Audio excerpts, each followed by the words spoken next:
Hey, good morning.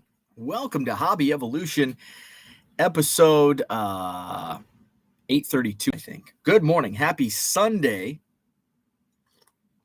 We are amidst the second round of the NCAA tournament. I'm rocking the Wisconsin hoodie, even though they're in the No One Cares tournament, the NIT. I think they play Liberty today in the NIT. So I'll wear my Badger red to support the lowly Badgers and their NIT run. We've got an NCAA tournament bracket. Let's before we talk Madison Card Show, let's talk NCAA tournament madness at its finest. Wow, we lost a number one seed on Friday night. Didn't talk about that because there was no Hobby Evolution show yesterday. And I was talking about Western Carolina nearly upsetting a number one seed Purdue back in 1996. Purdue this time does go down. And they lose to Fairleigh Dickinson. Are you fairly annoyed by the Fairleigh Dickinson puns? Fairleigh Dickinson. So who did we go down? Another number one seed went down in the second round yesterday. Kansas, the Jayhawks, ousted. Duke, who was one of my Final Four teams, ousted by Tennessee. So I have I still have 3 of my 4 Final Four teams. Duke is out. Alabama survived. Gonzaga, I think they play today. Houston, they survived. I think Houston was down at halftime last night against Auburn, and I think they ended up winning by like 20-some points. Because I looked I'm like, oh man, Houston's on the verge of getting upset. And then the final score comes across. I was watching a different game. The final score, like, holy, they won by 30. So in our Hobby Evolution bracket challenge, Kevin Walker is currently in first place. I love the first and second round because the standings change like by the game. By the game. Kevin Walker currently going into the day 2 second round games. He has a maximum point total, if he gets all of the games correct, from here on out, 174 points. I think the person with the highest amount of points possible, that's also a key metric to look at. Looks like 178. Patrick, the card hobbyist, currently in a tie for third, but he has the potential to score the most points. And then 177, multiple. David, Scott Thompson, no relation, I don't think, have 177. I think there's somebody way down here that has a potential of 177 points. Maybe not. So our standings, Kevin Walker in first place going into day 2 of the second round. My buddy Daniel Snodgrass, second place. Card hobbyist, Jason Most, Rob Pedigo, Daniel Langley, Brandon Hayes, all tied for third. Let's see. Who do they have winning? Brandon, though, has Purdue winning. So he only has a potential of 114 points. Ouch. I'm in a tie for 8th place. I have 35 points, a potential of 159. My buddy Victor, I see Victor's in the chat. Victor is also in a tie for 8th place, but Victor has Purdue winning. He has only a potential of 85 points. Our buddy Herman 3B Collection, he's in a tie for 16th place. Let's see, who else is in the chat? Sal Dougie, Abraham, tie for 20th. He has Kansas winning. The Flipping Sports Guy, Paul, is in a tie for 31st. Terry A., in a tie for 31st. Merle, tie for 31st. Let's see. Scotty Dubs, tie for 41st. Justin, tie for 40. Justin and I have a side bet going. And right now, Justin, it looks like I'm pulling ahead. So Justin and I have a side bet for cards at the National. Let's see. Where else are we? Who else do we have in the chat? It's Ed. Ed has Duke winning. Ed is in a tie for, there's a log jam in 41st place. Cody, 608 Sports Cards, tie for 60th. Cody has Houston winning, so that's good. They're still alive. Raphael, also in a tie for 60th. Brian Wolf, tie for 60th. Todd, tie for 60th. And some I may be skipping because I don't know your real name. I just know your YouTube names or Twitter names. Let's see. Dan is in tie for 72nd place. David, tie for 88th place. Terry McDaniel, tie for 88th place. Harlan, tie for 88th place. Let's see. We had 120 brackets. My buddy Brian, Offbeat All-Stars, tie for 108th. He has Kansas winning. Steve, tie for 113th. Brian K, tie for 113th. Jenny, tie for 113th. That's 70s Card Show. John, you're not in last. Tie for 113th. Let's see. Austin, tie for last. So we've got a four-way tie at the bottom. Tom, Austin, Low Roller Scratcher. What's up?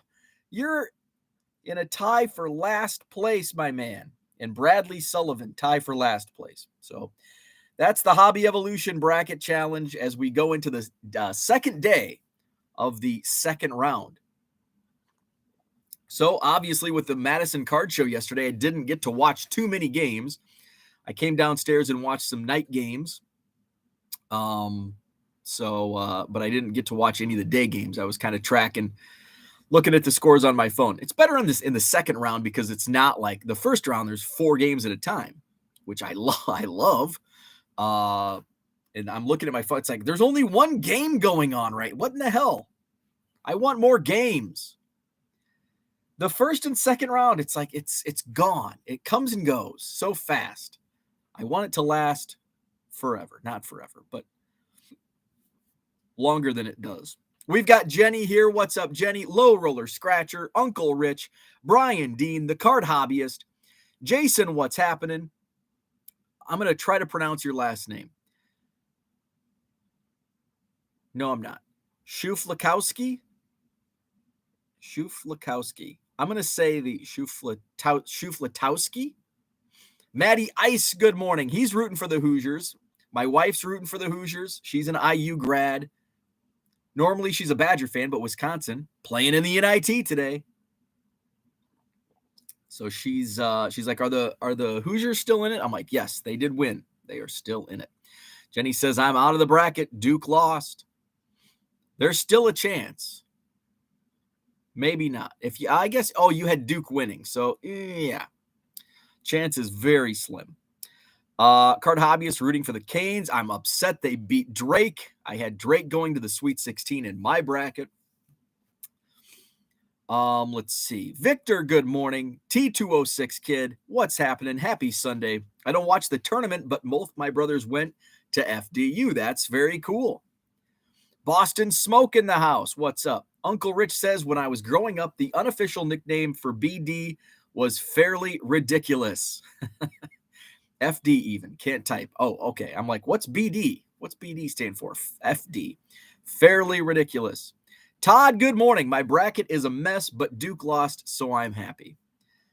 You know, it's hard. Even though I have nothing on the line in my bracket, it's still like for bragging rights. Like, oh, I won the bracket. It's like, oh, who gives a shit? My wife won my office bracket 7 years ago. And she had Ole Miss, and they were like an 8 seed or something.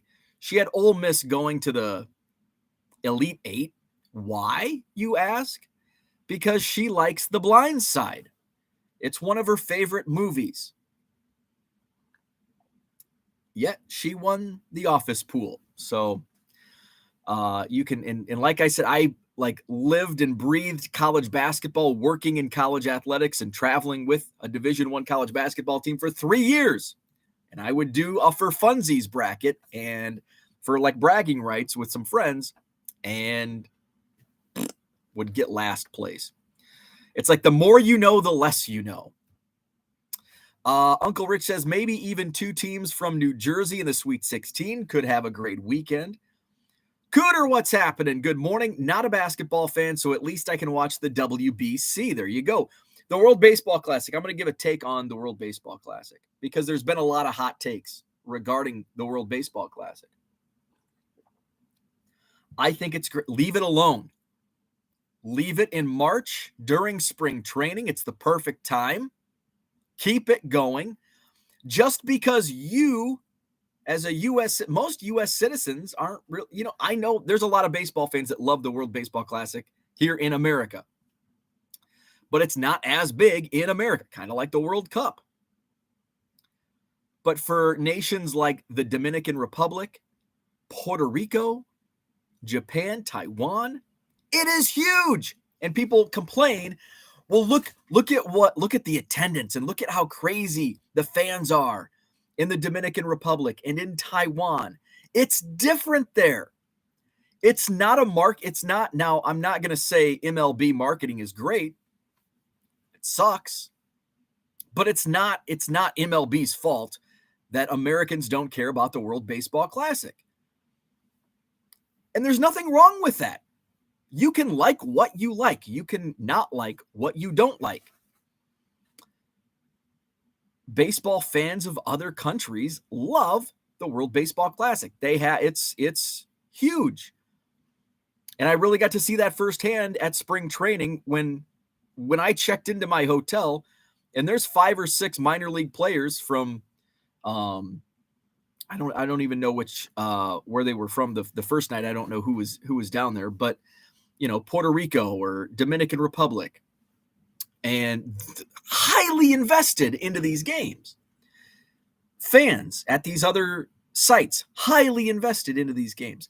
Keep the World Baseball Classic as it is. Don't change anything. I love it the way it is. And guess what? I guess I watched some in the hotel lobby one of the nights I was at spring training. That's the only World Baseball Classic I've watched. I don't care about the World Baseball Classic. But just because I don't care or you don't care doesn't mean we should just, or Edwin Diaz is celebrating and now he's going to miss the season. That sucks. That could have also happened in practice. Practice, man. Practice. That could have happened in a spring training game. That could have happened that could have happened like Kyle Schwarber, the third game of the season in 2016. It happens. Shit happens. My dad had that bumper sticker on his Chevy S10 as a kid in the 80s. Shit happens. It does. It doesn't mean if shit happens, it doesn't mean we have to we have to end the World Baseball Classic because shit happened. No, shit happens. Deal with it. If you don't like it, change the channel.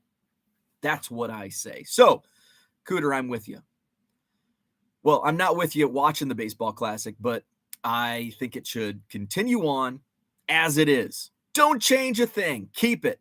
Don't move it to postseason when all the guys are freaking tired from playing an entire season. It's only every 4 years. It's not like they're playing it every single year. Every 4 years. World Baseball Classic during spring training. I think it's awesome because you get to see the guys in spring. You get to see, if you're at the Marriott at Sloan Park and you walk into the hotel lobby, you see a bunch of baseball players from the minor leagues around a TV watching the World Baseball Classic like it's 1985 again. Remember when we watched TV and we talked to people and we weren't buried in our phones and texting? That's what my dad always did. My dad hated technology. It's kind of a breath of fresh air. A breath of fresh air. Guys watching baseball and talking about the game and not texting and playing on their phone. There's my rant on the World Baseball Classic. Keep it as it is. Speaking of baseball, I have my fantasy baseball draft today. So my keepers, I put out a poll. If you're on Twitter, I put out a poll. Who should I keep 1 hour and 49 minutes away from my fantasy baseball draft. Now, half the league is getting together because they're Ohioans. My league, so a little background on my league. I got in, I missed the cut to get in like 2015 or 2016. I missed the cut. It actually came down. So the commissioner of the league I worked with speaking of college basketball, at Western Illinois. He was a grad student when I was working in the athletics office. And he did his undergrad at Ohio Northern or University of Ohio, one of the two. Anyway, so he had this baseball league. Deeply invested, very competitive, play for money, all that stuff. So he's like, hey, you're a big baseball fan. You play fantasy baseball. We've got one opening, but there's like 2 or 3 guys competing for the one opening. So I think we had to like come up with a name, and then the rest of the league voted on the name. And whatever I came up with didn't win. But then there was another opening the next year, so I got in. So I'm in the league. I think this is year 6 or 7 for me. So my keepers, Dalton Varsho, Francisco Lindor, Randy Arozarena, Juan Soto, and Aaron Nola. So on the cutting room floor, I dumped Giancarlo Stanton. I dumped Luis Castillo. Who else did I dump from last year? Adalis Garcia. Can't remember who else, but those were kind of the guys that were. Luis Castillo was he was the 6th man. And then we just started last year because I sucked 2 years ago. And so I hoarded like prospects, but then you only can keep 5 guys. And if some of the prospects I hoarded I didn't want to waste a roster spot. It's like, we have a lot of guys doing this, like putting prospects on their roster when they're out of contention. Let's do like a dynasty keeper. So we voted and we decided on starting out with 2 prospect keepers. Now, as soon as they make their major league debut, you have to put them on your 25-man roster, 26-man roster, or cut them and replace them with another minor league player. So my 2, and then we had, it's like, we'll see how this goes, and then we'll up it to 5 potentially in the future. So Jordan Walker, I'm glad I put him on I drafted him. We had a minor league draft last year. And Orelvis Martinez from the Blue Jays. So I picked second today in the draft because I finished in 8th place out of 12 teams. So the 6 teams make the playoffs. So the team that finishes 7th gets the first pick in the draft. The team that finishes 8th gets the second pick, so on. And then it snakes back to, I think the 5th place team gets the whatever pick, 7th pick or whatever. Anyway, I have the second pick. So I don't know who. Actually, I know who I'm going to take, but I'm fearing that the player I want to pick with my second pick may be taken first overall. But there are 3 guys, and I don't want to reveal in case any of the guys are watching or listening. Probably not, since we're only 90 minutes away from the draft. But there are 3 guys, and I have them ranked, who I'm going to take with that number 2 overall pick. And I'll let you know. Everybody wants to know about everybody's fantasy baseball teams, right? No, nobody cares about my fantasy baseball team, but it's my show, and I'll talk about it. But I promise I won't talk too much about my fantasy baseball team. Let's get back to the chat. So that was my baseball rant, World Baseball Classic, fantasy baseball, all that jazz. Where are we at? Let's go back. We left off at Cooter. Low Roller Scratcher says, my bracket is a huge mess. It sure is. 608, good morning to you, Cody. I saw Cody yesterday, and I'm going to show off. He gave me some Cubs cards, so we'll show those off this morning. Hit the thumbs up. Thank you, Card Hobbyist. Easy like Sunday morning. Hall of Fame Card Collector, what's up? Are you Hall of Fame Card Collector in the bracket challenge? Let's see. I didn't see your name pop up in the chat, so I apologize. Hall of Fame Card Collector. If that's your real name. Oh, Jason. Jason that I couldn't pronounce his last name. He's also in the bracket challenge. He's in a tie for 31st with Flipping Sports Guy and Terry A. and Merle. Let's see. Who we're looking for. Hall of Fame card collector, if that's your real name. Let's see. Oh, there you are. You're in 60th place. You're in a tie with, and Hall of Fame card collector has Kansas winning it. The other guys that you're tied with have Arizona winning it. Let's see. You're in a tie with Raphael, Brian Wolf, Cody. You're in a tie with Cody. So Hall of Fame card collector tie for 60th. Kyle K, what's happening? Good morning to you. We'll look forward to catching this later on the replay. Thank you. Jenny, saw your wife showed progress photos of the new house on Instagram. Was going to ask where the powder room was, but didn't want to get you in trouble. Yeah, she would probably. Did you talk about that? There's no dumping in the powder room.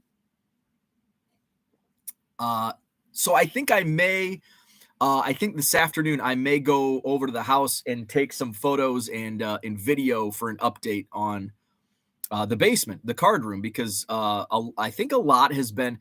Nothing's been drywall. Drywall, we're still about 3 weeks away from drywall. So, but I can show you, we added back in the workout room. The basement bathroom has been framed in, which I don't know if that was framed in on my last video update. We've got some electrical and all that stuff in. So, if I can snag a few minutes this afternoon, I'll run over there and do an update video.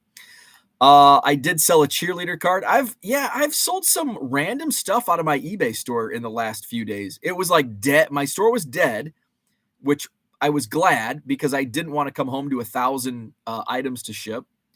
And then for a couple days after I returned, even though I took off the vacation notice, it was still slow. Like I think eBay was still like suppressing, like get your damn items shipped before we start promoting your stuff. And then all of a sudden the floodgates opened, and that's good. That's what we want. We want to make sales. Let's see. Jenny says, but we need eye of the card guy progress photos because she has the eye of the upstairs. I know. She's the upstairs is her domain. The downstairs is my domain. Dan's going to bed. Good night, Dan. World Baseball Classic has been really entertaining. Jenny asks, Dan, how long are you going to bed for?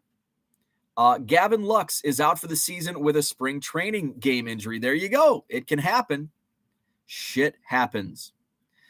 WBC, I hate, and I'm a baseball lifer. Worked at Louisville Slugger for 6 years, was offered a job at the Hall of Fame. Not much I don't know about the game, and I hate the WBC. But you don't have to love the game to love the World Baseball Classic. I mean, it's what we like or what we don't like. And that's okay. I'm a baseball lifer. I don't have a Louisville Slugger Hall of Fame resume, but I've loved baseball since I was a guy. I took some time off in the 90s. Like I think many people did. And I'm just meh. I'm meh. It doesn't do it for me, but I know it does it for others. And especially I kind of discount Americans' views on the World Baseball Classic because it's not the American Baseball Classic. It's the World Baseball Classic. And what Americans like or don't like is a lot different than what Puerto Rico, Venezuela, Colombia, Japan, Taiwan, Dominican Republic. So, and I think the consensus, as we've seen with the World Baseball Classic, is that other countries love it much more and probably love it much more than the World Series, which isn't a World Series. It's the American Series, the American Baseball Series.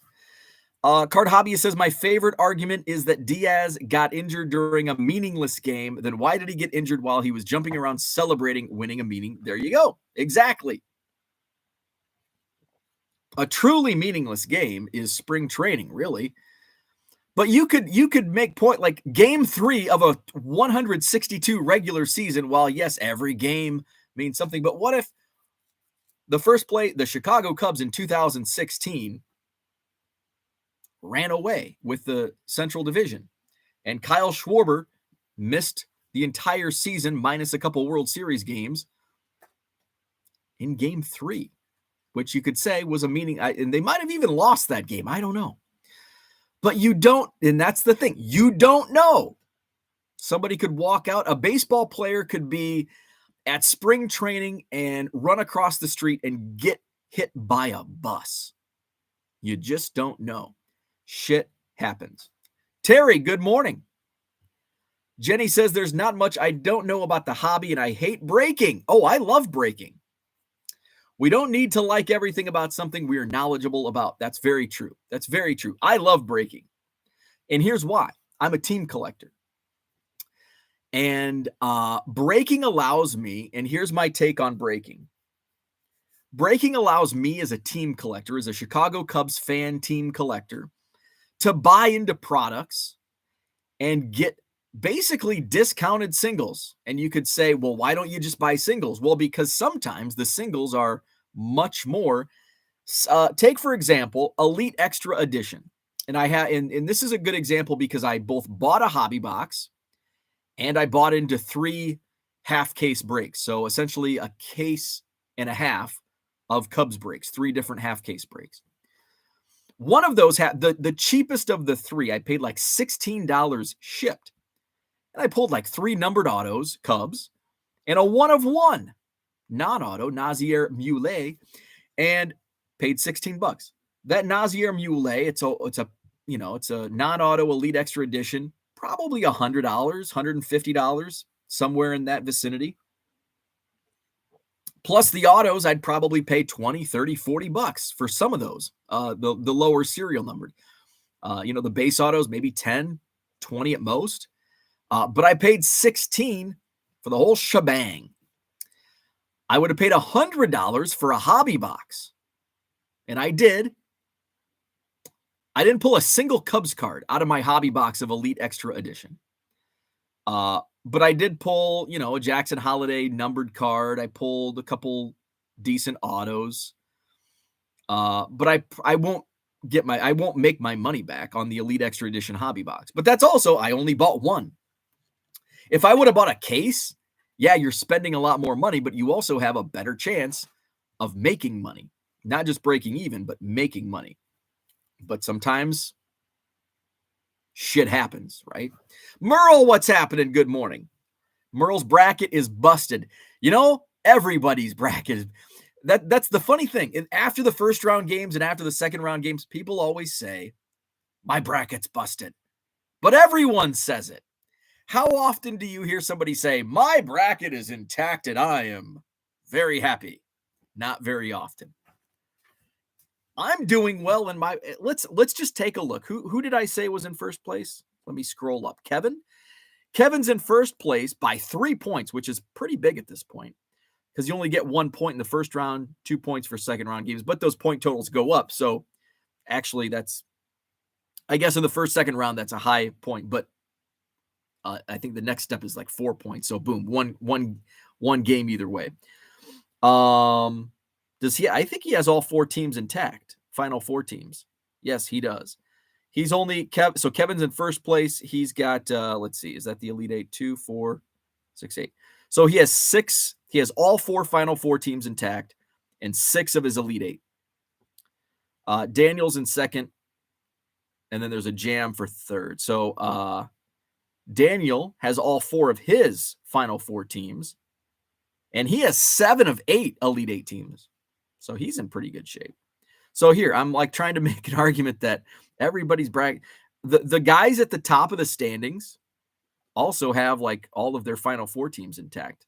The first 4 brackets I've looked at the top of the standings all have their final 4s. First 5 now. Let's go to the 6th. Oh, there's a Purdue. Ooh, and that guy, Daniel has Purdue in the championship game. So Daniel's bracket is busted. And then the next one did have Purdue winning. So there you go. Let's see. Denny's in the house. Thank you, Denny. Denny was at the Madison Card Show yesterday. Sheena was also set up as a dealer at the Madison Card Show yesterday. Good morning to you. Awesome show. Heading to the spectacular this morning. Very cool. We're going to get in. We're going to talk about the Madison Card Show. I've had to rant about the World Baseball Classic.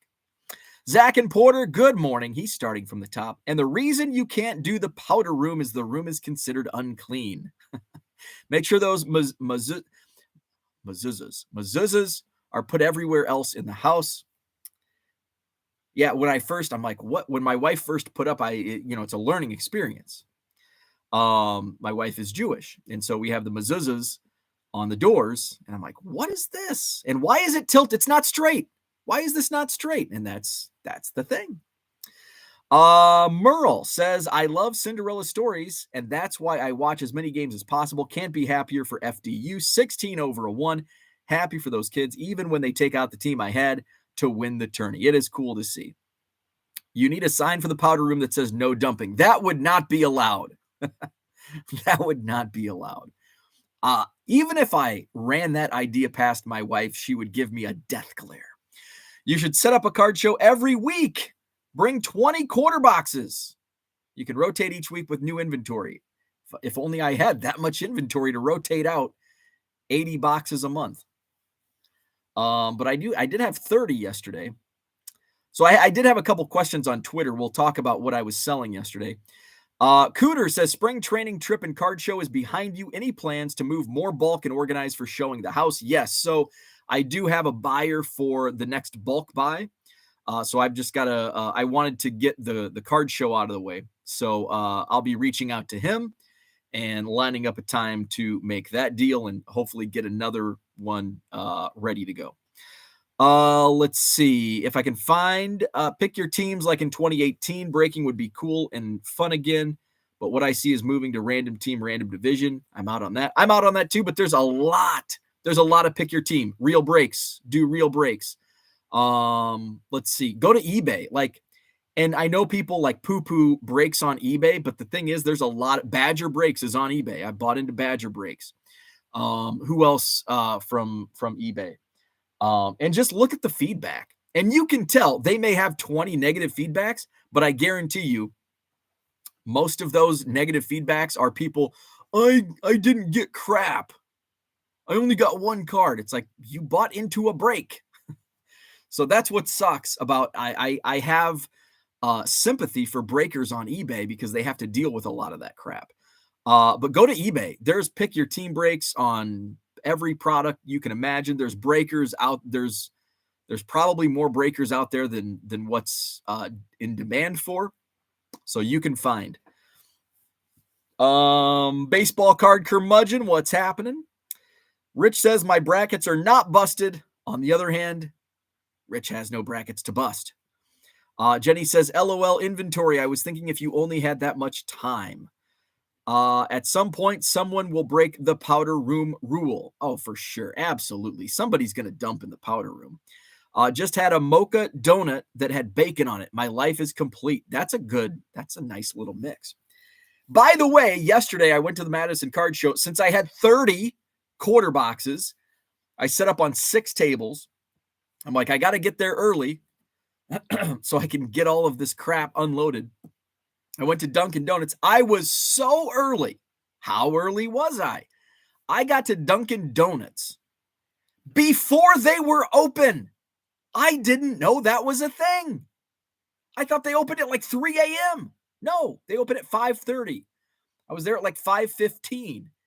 I'm like, screw this. I'm going to McDonald's. I don't like their coffee, but I do like their breakfast burritos.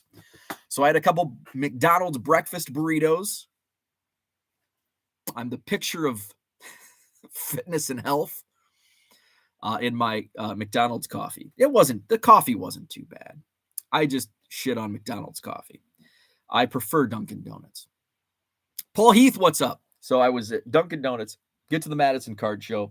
So let's talk about what I was selling. And I had a couple questions on Twitter that I'll answer here later today.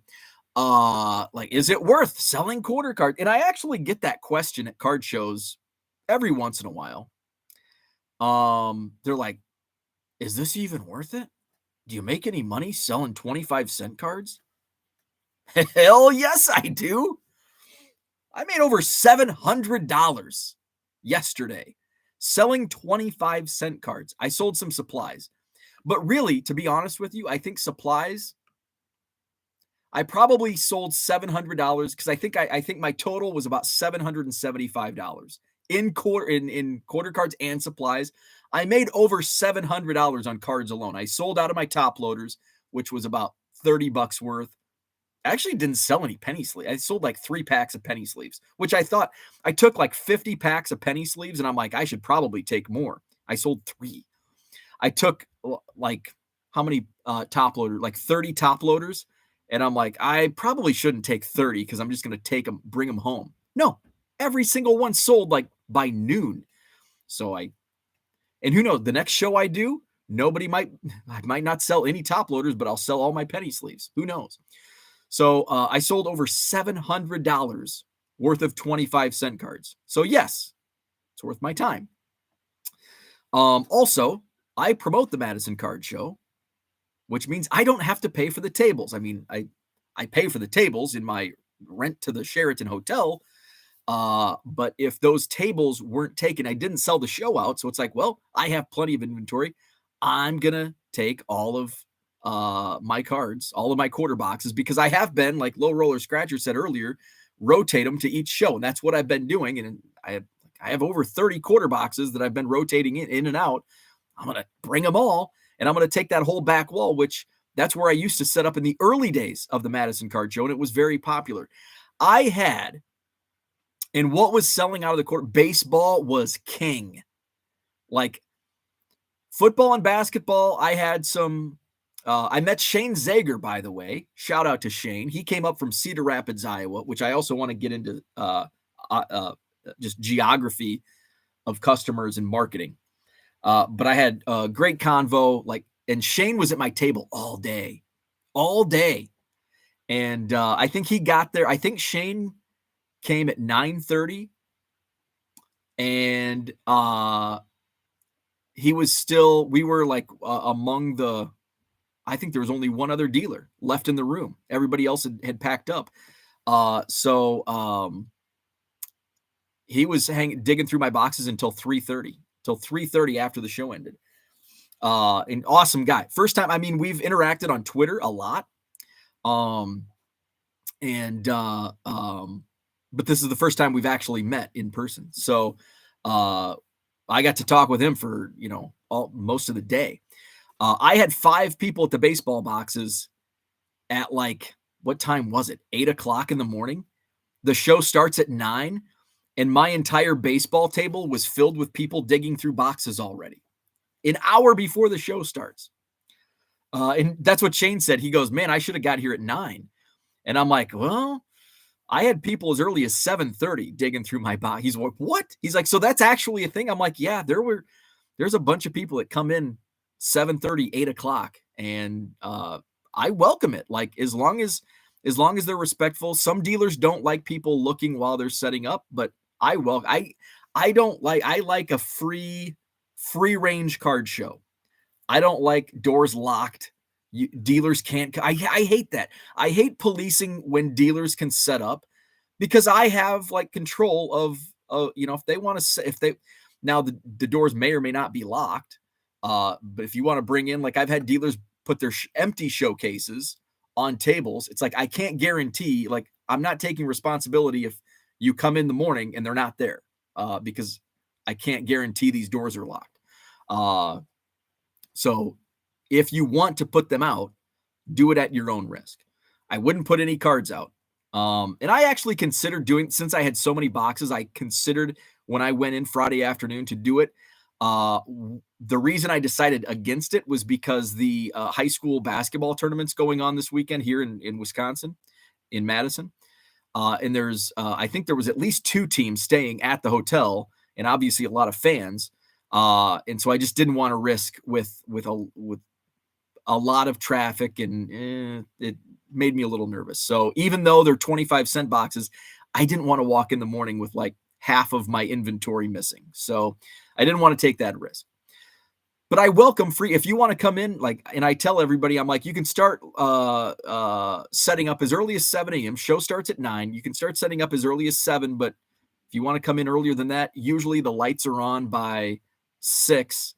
I'm there at 5:30. And if you get here at 5:30, more power to you.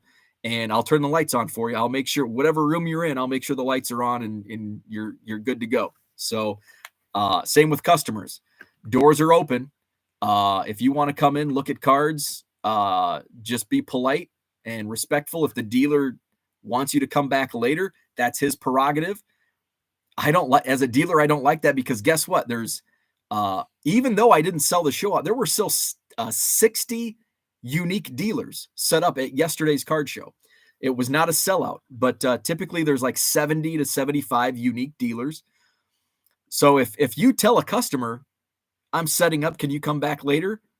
You're risking that customer not coming back later, because he may spend the rest of his day at the other 70 tables. So I like the free range. I tell dealers, I've got a lot of guys that walk the floor buying it as early as 7:30. So the earlier you get here, the more opportunity you have to make money. So that's my thoughts on that. Let me get to the chat real quick, and I'll talk more about the bargain boxes. Let's see. Rich says, Denny says my boxes were, yes, they were. I think I had as many as like 12, and I had 6 tables across the entire wall. So I had plenty of chairs. And it's like, that was the reason I started the Madison Card Show, was because I wanted a place. We had a show, a mostly monthly show, but it was in a small, tight room, maybe 20 tables. There wasn't even room for 2 people to walk by each other. It was that tight and crammed.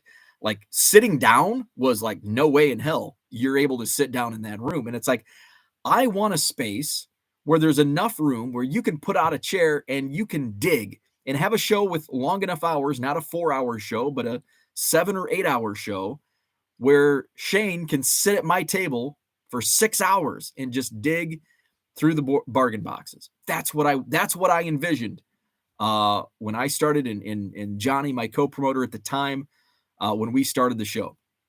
That's what I wanted. And so that was like perfect. And now it's like, I'm going to sell out the April show, but I did so well with my bargain boxes. And now I've done enough shows with the 2 rooms with 70 plus dealers that I'm able to manage my tables and collecting money and just making sure, sometimes things pop up and I can get into. We had kind of a minor issue going on yesterday that took me away from my table for a little bit, but a lot of people they're not like, it's not like I have a showcase and like, hey, I want this card. I do have the supply, so somebody might come up and want top loaders right away. But other than that, most people sit and they're digging through, and it's all random. So it's not like, I did have some bargain boxes from like the Bowman that I bought a couple weeks ago in Janesville that were sorted by team. So yes, they were popular and I loved it. Denny says, I sold out of my 25-cent cards yesterday and my supplies too. I am 100% agree. Yeah, it's wild.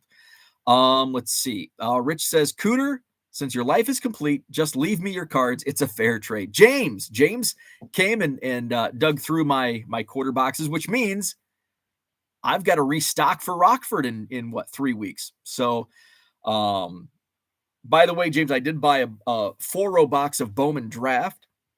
So I'll be slipping a bunch of Bowman Draft from 2022 in the Rockford boxes in a few weeks. And yes, I will bring you card savers. So we'll do some card saver ones. I've got plenty. I think I bought like 5 cases, but it's what I use. And that's what I was telling somebody. It's like, I'm taking all these. The great thing about selling supplies is I don't buy supplies that I won't use. I buy top loaders, card savers, and penny sleeves. And if I have to take 50 penny sleeves home, they're going to get used. It's like toilet paper. I'm going to use them at some point. I may not use them all tomorrow, but I will use them at some point.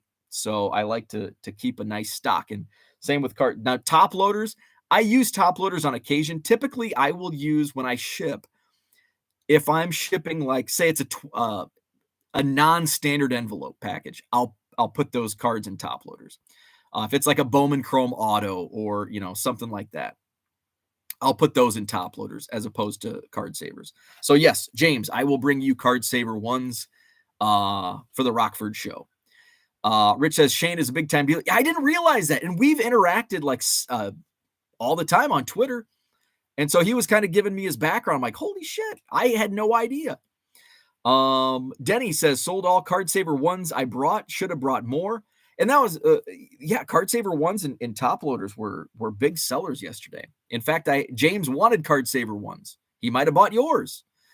Let's see. Zach says Porter loves the World Baseball Classic. We've enjoyed it a ton. That's good. Mookie, what's up? Sounds like a great day at the Madison show. Your quarter cards already in penny sleeves. Good question. Some are, some aren't. So when I first started back into basically when I got into the regular card show circuit, in April of 2021, I sleeved everything, and it took a lot of time and a lot of penny sleeves. I think I penny sleeved 40,000 cards, quarter cards. And I continued to penny sleeve my quarter boxes up until maybe 3 or 4 months ago. What kind of turned my corner was I started looking at other people's quarter boxes, and it's like a lot of these quarter boxes are not penny sleeved. And I was always under the belief that my strategy was dime cards, no penny sleeve, quarter cards, penny sleeve, dollar cards in a hard plastic shell, like an M&M, whether it's a card saver or a top loader. I'm pretty stubborn, and I fell by that rule for up until a few months ago. And then it's like, you know what? That's a silly rule. And I actually kind of, I experimented with dollar boxes for a brief time, for like 2 or 3 shows. And I thought, I'm going to transfer the fill a box theory strategy with dollar cards. Fill a 100 count box for $50 or whatever. So where you're getting dollar cards for 50 cents a card. And it did, that strategy did okay. What I found was more people like the bargain of 25-cent cards. So now I just have to be more strategic, and I like to place, it's like, this is a card. These are a bunch of cards that I would like yesterday, the baseball, especially the baseball boxes. A lot of those I would have been in 25-cent boxes, and then with volume discounts getting down to 15 to 20 cents. Heck yeah, I'm gonna fill these boxes. But everybody buys differently. So no, I do not penny sleeve. If I buy like the Bowman draft that I just bought, a 4-row box of yesterday, nothing's penny sleeved. And so I will, I've been cherry picking different players. I've pulled all the Jackson Holiday first Bowmans. So I'll put those on eBay, $5 a pop. I've already sold 30 in like 6 days. I got 16 more. Who else did I pulled all the first Bowman. I'll slip some first Bowmans into my quarter boxes, but a lot of those I kind of want to hold on to. And then, so obviously all the Cubs I pulled. And then I think Jason Dominguez I'll list. There were like 3 players that I'll list in my eBay store at like $1.50. Dominguez, Jordan Walker. But I might slip a few of those in the quarter boxes. So that's kind of my strategy. Also, the dollar box, Adam, on YouTube, the dollar box on YouTube. One of my early Madison card shows, he asked, and I didn't know it was him until like a year later, several months later, when we met at the Green Bay card show. And he asked, I took all the time to penny sleeve all these quarter box cards. And he goes, can I take the sleeves off of these and put these in a box? And he's like, I don't want the penny sleeves. You can keep the penny sleeves. And I'm like, yeah, you don't want the penny sleeves? And he's like, yeah, I can put more cards in the box. So while, say he puts 100 cards in that box for $20, 100, that's, 50 to 60 cents of penny sleeves, but he's got room for probably an extra 20 cards at 20 cents. Do the math.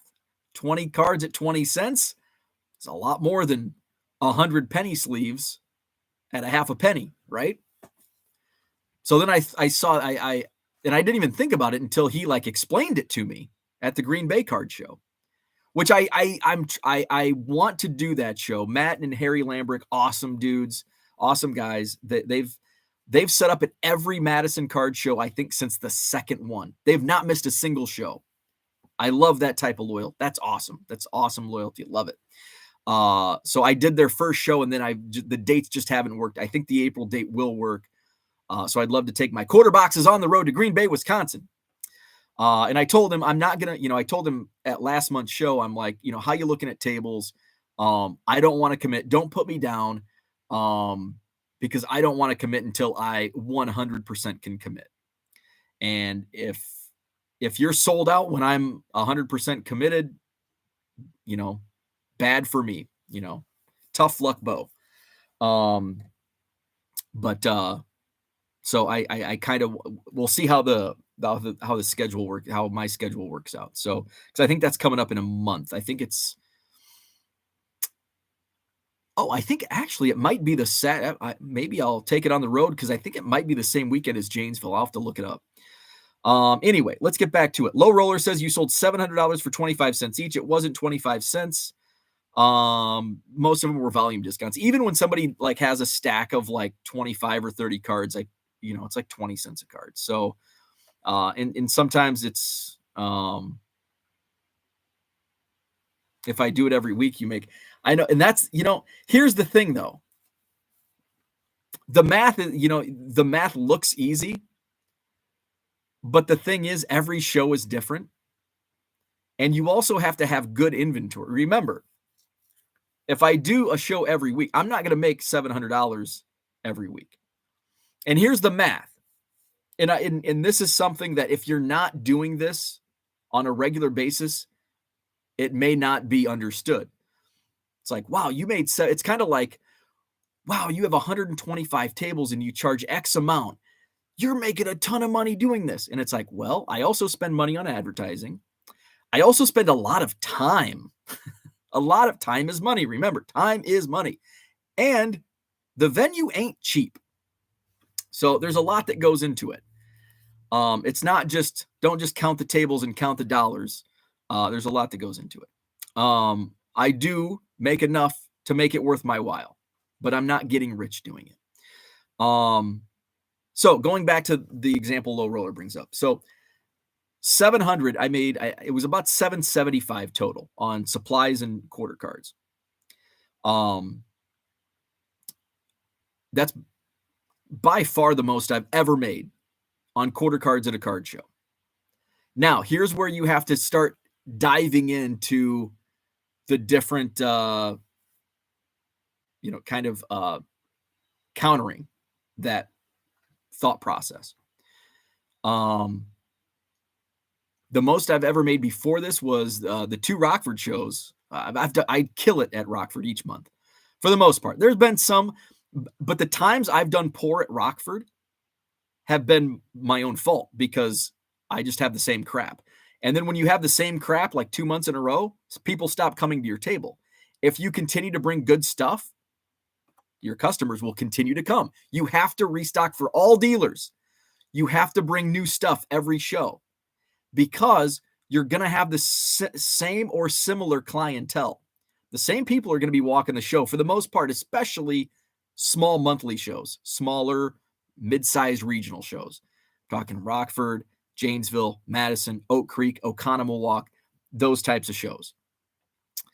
And if you have the same stuff month after month, you're going to see a dip in sales, and you're going to see a steep decline if you bring the same stuff 2 months in a row, because by that point, people are going to walk by your table and be like, yeah, he hasn't updated his stuff. He never updates his stuff. So you just get avoided. So many times when dealers say they had a bad day, it's their own doing. And I've had those, and I admit it. It's my own fault because I brought the same crap. So to make $700 per week, also remember, I had 6 tables yesterday. I didn't have to pay for those tables because it's my show. So I had 0 table cost. Now I had to pay for the venue and all that. There's an opportunity cost. And the opportunity cost in a future show, I'll sell out April. If I want 6 tables in April, I'm going to sell out. The opportunity cost, that's $300.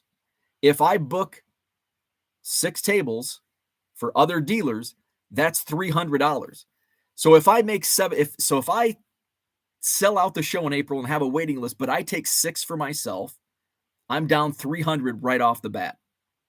So if I make $700, if I sell $775, my net is only, what's that? 400, 475, whatever the subtraction is on that. 375? No, that would be 675. So 475. So it wouldn't be $700. If I go to Janesville and I want 6 tables, I'm going to have to pay for 6 tables. If I go to Rockford, I'm going to have to pay for 6 tables. And I think I made $775 because I had 6 tables. I had a whole wall. So you got to take all that into consideration. There's gas. There's travel. There's time. So it's not just, I'm not just making $700 plus at that show. It's not like I can repeat that week after week after week. There's, there's the cost of goods sold that goes into it. So that's the breakdown. And I think a lot of people don't realize that, where it's like, oh, I made, you sell a card on eBay for $1,000. You don't make $1,000. And I think that goes the other way too. It's like, and I saw somebody on Twitter and I wanted to give an example. Somebody saw a Ben McDonald 1990 score at a card show, I think, for $10. Maybe it could have been an antique store. I don't know what it was, but $10. And they're like, the penny saver and top loader is worth more than that card. That's incorrect. Because recently I sold a 1990 score Ben McDonald on eBay for $1.50 with free shipping. The buyer, after tax, paid like $1.60. Somebody paid $1.60 for a Ben McDonald 1990 score. Somebody could counter, well, yeah, but how much did you make? Well, I only netted 35-40 cents, but somebody actually paid $1.60. The difference between $1.60 and 40 cents went to other eBay for fees, the United States Postal Service for postage, the U.S. government for those sales taxes, and eventually the government for my sales, my business tax, which will drop it down another, whatever percent off the 35-40 cents. Okay, let's get back to the chat, and then we'll talk more about the Madison Card Show. Good morning, Harlan. What's happening? They kept people from walking into the Twin Cities Card Show early yesterday. See, that sucks. I don't like that. Let's see. Rich says, at my old hotel show, I could leave the cards the night before and it made the Saturday that much easier. I wish I could do that. I just don't trust it. Paul, good morning. What's happening? Good seeing you yesterday. Was filling the show tough with Chicago and Oconomowoc. Saw a lot of the newer dealers to Pokemon and TCG. So yeah, it didn't sell out. Madison did not sell out yesterday. I did have, I think, at least 2 dealers set up in Oconomowoc, but I lost like 15 dealers to Chicago, which I knew it. And unfortunately, the hotel venue has not been available the last week in March, like the last 3 or 4 times. In fact, it was available, and then all of a sudden they pulled the rug from under me before I signed the contract. I'm like, oh, sorry, the March 25th is booked, but we have March 18th open. And I'm like, well, it's either March 18th or nothing. So, and I still had over 100 tables yesterday. So it is harder to fill, but I know it. And I tell the guy, they tell me right off the bat, they're like, I do Chicago. And I'm like, I know, I'm sorry. It is what it is. So yeah, it wasn't a sellout, and I expected that. Next month will be a sellout. So, May should be a sellout. And I think I sold June. I think I sold out all the summer months, last year. But as we get into the summer, it's harder to sell out. Winter, it's easy. Like, I don't even have to ask. They just, hey, can I get a table? Yep. Oh, nope. Sorry, I'm sold out. Summer, it's a little, I have to do a little more work. I'm spoiled. I do need to realize it's not going to be like this forever. Let's see. Rich says, if I were there, then I let people in, usually 1 to 5, and they paid and were respectful. Oh, and it's free admission, so I don't have to, or in the parlance of Bo, they were not dicks. Yeah, and there's no admissions, no price for admission. So come as you please. Bo, if you were not sold out, did you let the dealers fill up the empty space so the room looked better? Yes and no. So here's kind of the good of knowing I'm not going to sell out. I told the hotel ahead of time, I'm not going to need like the hallway tables. So I had, Sheena was in the hallway right at the top of the steps because that's a great spot. So there were no tables out in the mezzanine. The upstairs ballroom was completely filled. The downstairs ballroom, I had a table at front, which is kind of an awkward spot. I don't like having a table there, but when I'm like oversold, it's just kind of a necessity. So that table was still there, and I took the chairs, put them in a closet, and I pushed the table back against the wall and put the show schedule cards, my Hobby Evolution business cards, right at the front. There were a couple tables in back. Fortunately, one guy, his partner, skipped on him in the morning, but came later. So he's like, I'll take that fourth table. Had a couple other, filled in. So yes, typically if I have a no-show or a late cancel, I'm just like, hey, can you fill that table? So it doesn't look like there's, empty tables. So yes and no. Rick, what's up? Hit that like button. Thank you. What do you put in your quarter boxes that you don't post on eBay? It's a little bit of everything. I will say football and basketball quarter boxes are typically better because I don't waste my time listing that stuff on eBay. So I put like all my color, prism color, mosaic color in my quarter boxes for football and basketball because they don't scan well. And I'm more of a baseball guy with the eBay store. So I like to diversify and put football and basketball in there, but the Panini Chrome product, the Panini Chromium finish cards don't scan well. So football and basketball tend to have a lot of color. They get picked through. I think they've been picked through, and I haven't added much football and basketball. Shane found a lot. He's like, I can't believe these have been picked through. And I'm like, yeah. Baseball, there's a little bit of everything. There's junk wax rookies, there's Bowman, first Bowman chromes, some color there. I had a lot of Topps chrome refractors, Topps chrome color in yesterday's boxes. So just a little bit of everything. Let's see. Cody has more Cubs. Thank you, Cody. Let's see. I think he bought all of them. James bought my card savers and Shane bought my entire 25-cent box after it got cleaned out. Very nice. Rich says, I know it cost me money, but I put most of my cards into penny sleeves ASAP to help protect them at the house. But I know it's not the best thing, especially since penny sleeves now cost 2 cents at your local. Oof. You should go online. I know buying local is good, but sometimes buying local is expensive. I think right now I think Columbia Hobby has the cardboard gold penny sleeves. I know my wholesale price went down because shipping prices went down. And I think my wholesale price is $55 a case, which is half a penny per penny sleeve. Penny sleeves on chrome should be a must. Typically, I agree with that. The chrome that I had in my quarter boxes yesterday, they came unsleeved. So I didn't want to waste time on, while they are quarter boxes, like James probably pays 10 cents, 12 cents a card in bulk. So am I going to spend my time penny sleeving a bunch of cards that sell at, a dime? It's kind of like sorting. Like, man, sorting takes so much time. I know some people like, where's the Brewer cards? Where's the Yankee cards? But I also, as a buy, like, for example, the bargain boxes that I bought in Janesville a couple of weeks ago that I'm referring to, the chrome and color, were sorted by team. First team I went to, guess, Cubs. Cherry picked the Cubs. Now it's like, well, if this card was in here, I'm going to look at the Yankees to see if there's any Jason Dominguez, Roderick Arias. Who else is selling? Cardinals, Jordan Walker. Nationals, Christian Vaccaro. Reds, Ellie De La Cruz. And I'm skipping other teams. And like, I didn't even think about the Tampa Bay Rays. There were Wander Franco rookies out the wazoo. Seattle Mariners. I'm looking for top prospects. Forgetting about Julio Rodriguez.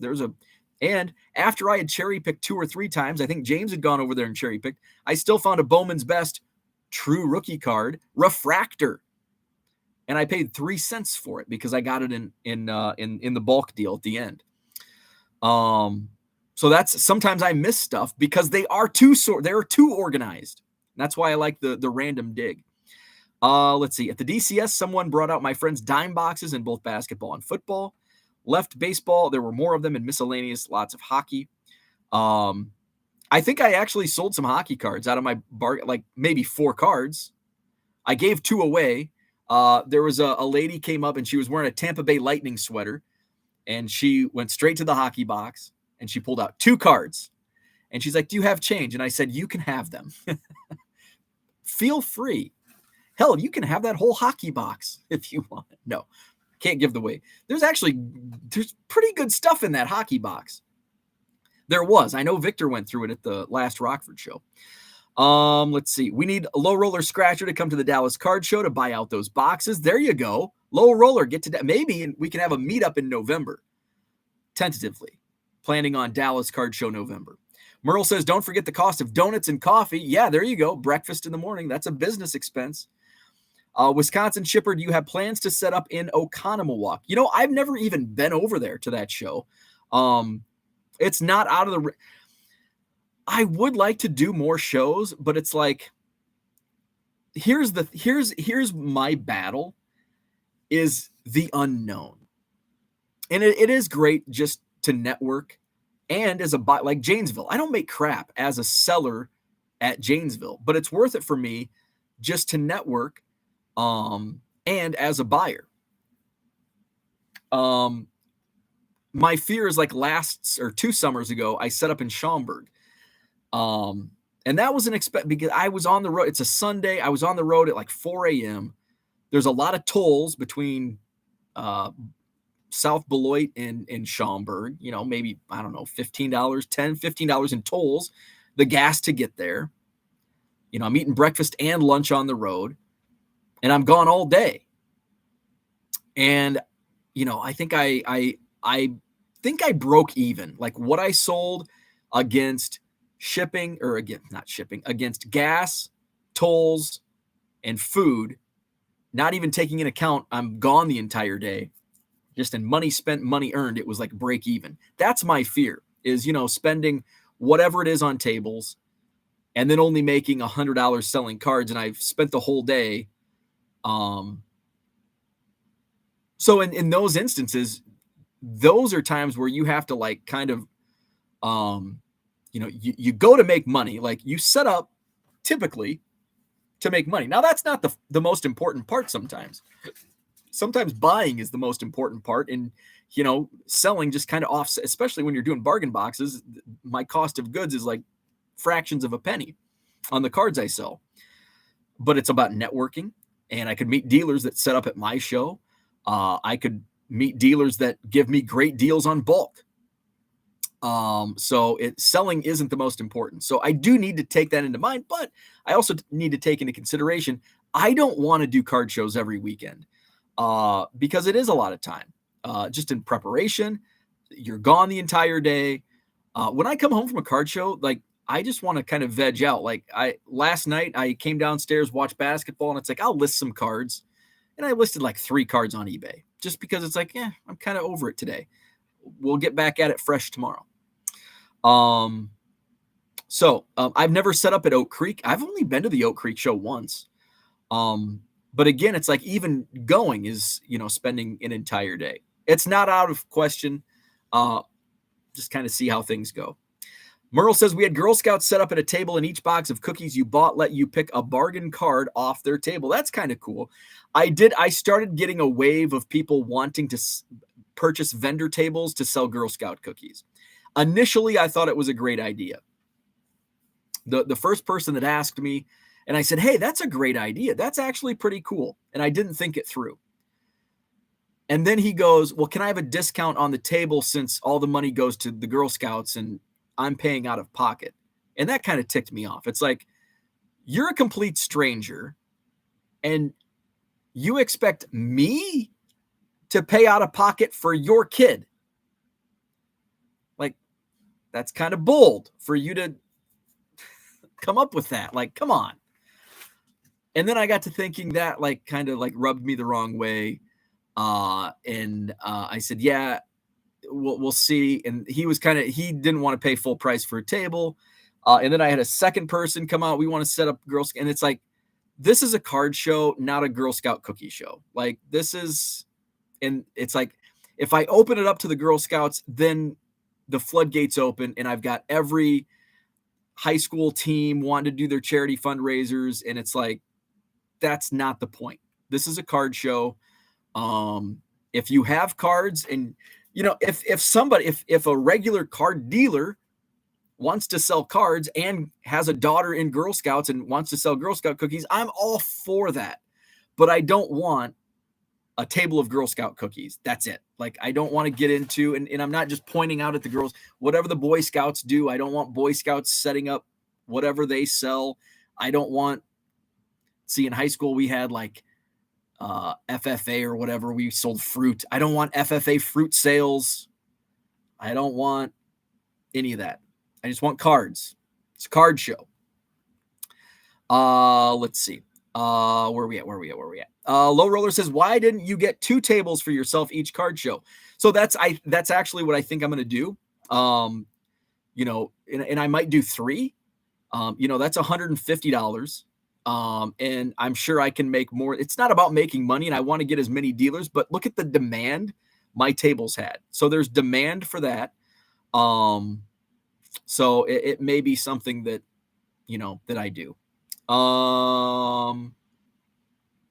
Let's see. Paul says, I wouldn't set up a quarter box at Oconomowoc. There's way too many of them as is. Oh, well, that's good to hear, because I've never been to the show. Stopped going to that show because it's all the same dealers as Madison and Oak Creek anyways.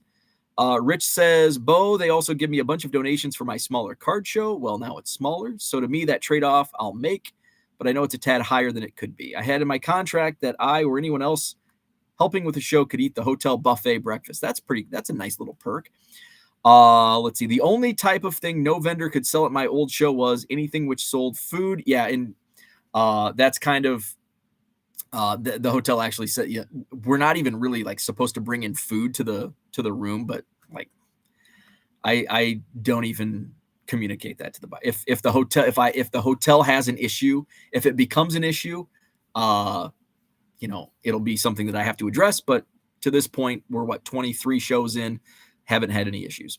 Merle says the Girl Scout cookie show has a different definition of mint.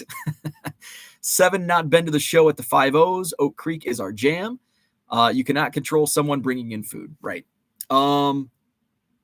Let's see. So bargain boxes, baseball were big yesterday. Baseball was huge seller. Football, basketball, not so much. What else? Cody gave me some Cubs cards. So thank you to Cody, 608 Sports Cards. I'll have to get those counted up. I need to make a new Cubs count. Need to update my Cubs count. I did make one. Well, I made 2 purchases. I made a Cubs purchase, 1 inventory purchase. I was at my butt Tom from Real. Actually, I bought all the cards from Tom. Tom from Real Breaks had this in his showcase. Topps Gilded Gold of 199 Seiya Suzuki rookie card. I'm like, I've got to have that. It's mine. So I bought that. And then as I'm like kind of looking at his table, he had this Nico Horner Leaf Trinity Auto to 15. It's unreal to be able to play at Wrigley Field. That's really cool. And he had like $20 on this. So I got those 2 cards, and then I bought a bulk box from him. Tom, who's a dealer at my show, he comes in from Lake in the Hills, Crystal Lake area. He told me, and I did not know this. I bet Uncle Rich knew this. 1974 Topps. All of the cards And let me just show you an example. 1974 Topps. Oh, that's a traded. Let's get a base card. Here's Pat Corrales. Look at the back of this card. Pat Corrales. Look at the, specifically look at the number and the placement of the number. Okay. And let's take out Cecil Upshaw. Look at the number. Same. There are 660 cards in the 1974 Topps set. All of them, except for one, have the number positioned as such, as you just saw. With the exception of one, my buddy, who I've hung out with numerous times, and it's also his rookie card, Bertram Ray Burris. Rich already knew it. So look at the Ray Burris card, my buddy Ray. Awesome guy. Look at that number. It's a skew, and it's the only card out of the 660 card set. I had no idea. Now I have multiple Ray Burris 74 Topps rookie cards. By the way, Ray today. So let's see. Ray today. He was born in 1950. So how old does that make him? 50 makes him 70. He'll turn 73 this year. The dude looks like he's 45. Ray Burris. So the only card in the 1974 set that's a skew, and all of them, it's not an error card because all of them are like that. So Tom gave that to me. My buddy John Herman, I don't know if Herman's here. Herman's probably still recovering from the Kane Brown concert last night, but Herman knows my buddy John. John's an awesome guy. He always gives me Cubs vintage cards. So he gave me some vintage, and he always he buys bulk vintage, and then he pulls out 4 or 5 Cubs cards each month and gives them to me. So Al Dark, 59 Topps, and that's actually in really good condition. Corners are a little dinged. It's off-centered, but looks good for 59. 1965 Topps. Oh, there's a Kyle Lewis card on the back. 1965 Topps, Len Gabrielson. Let's see. 1978 Topps, Dave Roberts. And 1958 Topps. I actually went to school with a Bob Anderson. Not the same guy, Bob Anderson, or any relation. And then John came up, and it was early in the card show, and he's like, "Hey, I haven't sold a card yet. I want to get your table fee to you." He's like, "Here's 40. I don't have a 10, but would you take this as payment for the other 10? And I'm like, hell yeah. Hell yeah, I'll take that. Alexander Canario, Topps Pro Debut, blue auto, numbered to 150. So that was part of his table fee. So a nice little cash trade deal for his table fee. A win-win in my eyes. So those were the pickups that I got at the Madison Card Show. Not a big buying day because I bought a lot in Janesville a few weeks ago. I bought a lot at the last Madison Card Show in February. And I spent a lot of money last week at spring training. So I was trying to keep limited outpouring of cash in Madison. My next card show, by the way, will be Rockford, and I think that's on April 8th. Let me see. Let's take a look at the calendar. April 8th, yes. So Rockford card show will be my next card show. My bargain boxes will be there. I'll have supplies. I'll bring penny sleeves. For James, I'll bring those Card Saver 1s, and I'll bring top loaders. So see me in Rockford on April 8th. Let's see. Where are we at in the chat? Let's get to the chat before I eat some breakfast and get prepared for my fantasy baseball draft, which now is only 47 minutes away. Cooter says the Dallas show had a table selling weird crafting projects. Don't think it was good optics for a high-end show to have birds made out of springs and railroad spikes. I know every once in a while I'll have people reach out and they're like, could we sell railroad, trains? And I'm like, it's not really that type of shit. It's a card show. It's not a hobby show. It's a card show. Let's see. Low Roller Scratcher. Do you sell your showcase rental in your card show? You can make more money. I don't have any showcases myself because that's just not the type of stuff I sell. I had a company who, one of their sales reps had moved to the area, and she canceled on me the morning of my May show last year, set up in June. And then she's like, we'll be back in July. And so I had 2 or 3 dealers And I said, here's the contact. And they reached and she's like, oh, I'm not going to be at the July show. I'm going to be in Tennessee on vacation. It's like, so not very reliable. So I no longer do showcase rental. If somebody dependable came in, I would definitely offer it up because it's a great perk for dealers at the card show.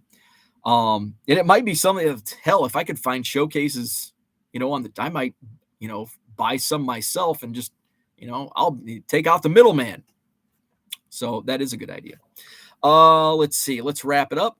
James says, bring the whole Bowman draft box with you. I'm a buyer. I'll dig through it. You bet. I will. I'll bring it all minus the some of the most of the first. I'm going to keep most of the firsts, but I'll sprinkle some first Bowmans in there.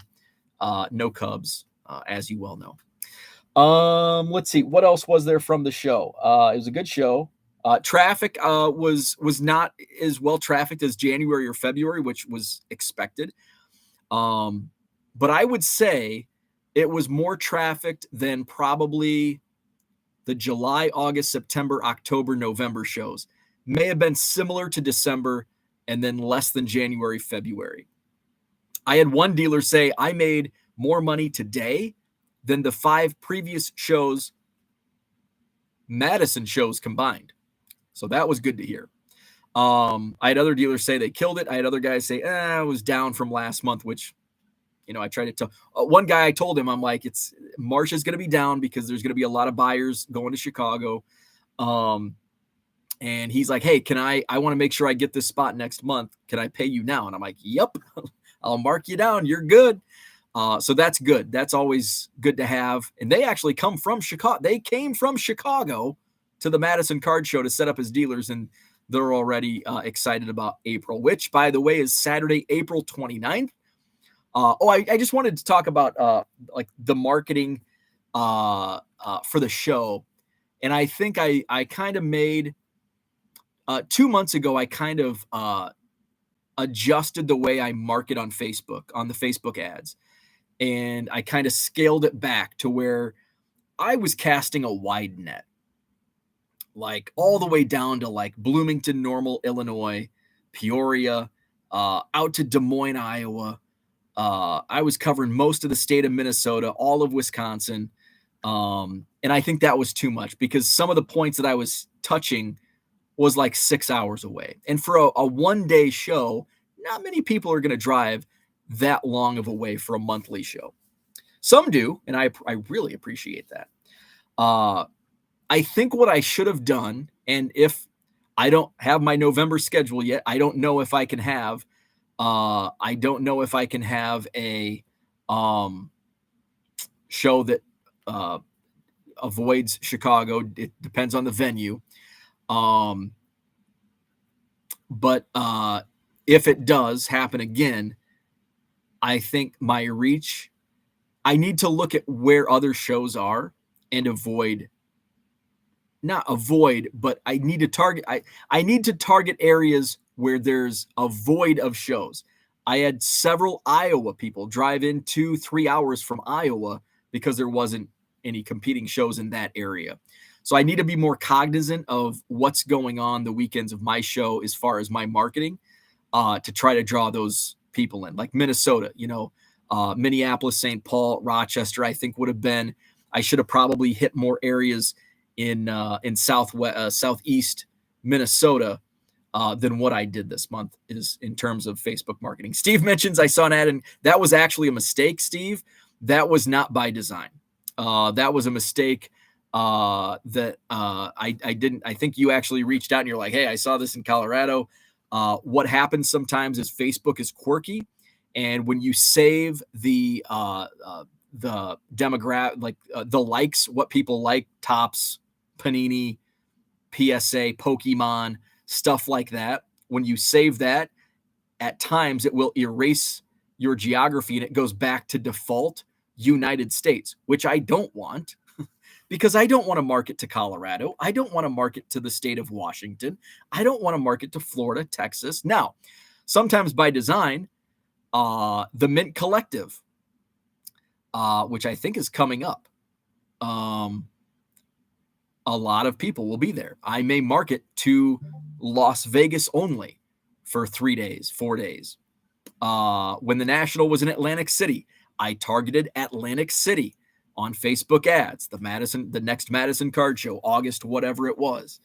But Steve's right. That was actually a mistake. The geography defaulted back to United States in general, as opposed to my specific ranges. So that's what I had. I think that kind of explains the March Madison show. Highlights, I took a few pictures and videos. Highlight reel is up on my YouTube channel, so hit that up, like it. Next show is Saturday, April 29th. It will be a sellout, so if you're interested in becoming a dealer, please reach out now sooner than later. But only if you're 100% committed. If it's like hold me a table, but I might not be in, then just wait. But it probably will sell out. And I am, and now that I think I'm hesitant to even say that, because I don't want people to get nervous and book now, and then 3 days before, when I have a waiting list of people from possibly Minnesota or Chicago where it's 3 hours plus.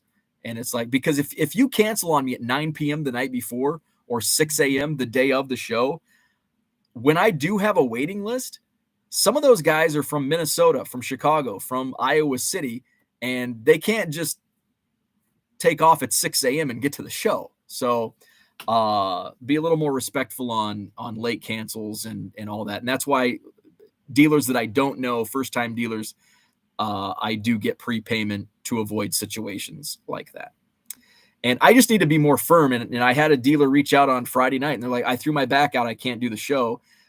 He prepaid. He's like, can I get a refund or use it for credit for the next show? It's like, no, I'm sorry, but get a friend. Like, that should be on the dealer, less than 12 hours before the show starts.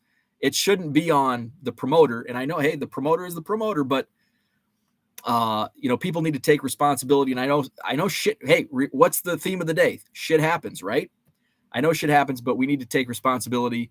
And, I have a buddy, call a buddy. Hey, I've got a table. I can't do the show. Cause I can't fill a spot at that point. Very rarely can I fill a spot on last minute notice. So PSA for anybody that's a dealer or potential dealer. Cause it's a lot of work. Like, I know it's like, oh, you just put the hotel puts the tables up and you put name tags on and that's it. It's like, there's a lot more work that goes into it than that. So, that's about all. It was a great show. So I do appreciate everyone. I only had one no-show. And it was somebody that I'm not surprised no-showed, but it wasn't a sellout. So it's like, okay, if he wants back in, you got to prepay. So anyway, I'm going to go prepare for my fantasy baseball draft in a day of basketball and shipping. So thanks for watching. Thanks for listening to my rants. Shit happens. World Baseball Classic. Late cancels. All that crap. Like the video if you like it. Hopefully you did. Subscribe if you haven't already. And let's see. We'll be back at it tomorrow morning. Next week, I don't think I have anything going on next weekend, so should have Hobby Evolution on both Saturday and Sunday. What's up, Joe? Good morning to you. Thank you very much. So have a great Sunday. We will talk at you tomorrow morning.